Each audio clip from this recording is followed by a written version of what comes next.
Mauman din nakaingon sa akong multika magsig patay-patay ni andar ani magsig kapalong kay pirtim ni hugawa sa tangki mao niya akong gilimpyuhan mga kapapart. Sobrang dumi kasi ang tangki nito kaya pala patay-patay ang makina. Kaya pumunta na ako sa ilog at doon ko na siya huhugasan ng mga buhangin mga kapapart para makuha yung mga kanyang mga kalawang mga kapapart. Andito na ako sa ilog mga kapapart. Kaya ano na, linugo-lugo ko na mga kapapart.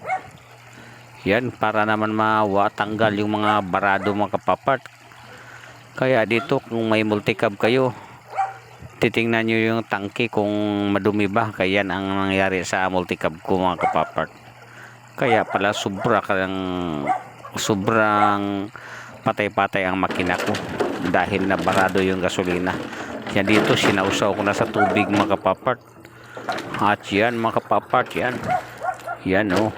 Iano-ano ko na dito para matanggal sa mga buhangin ang mga dumi-dumi nito mga kapapart.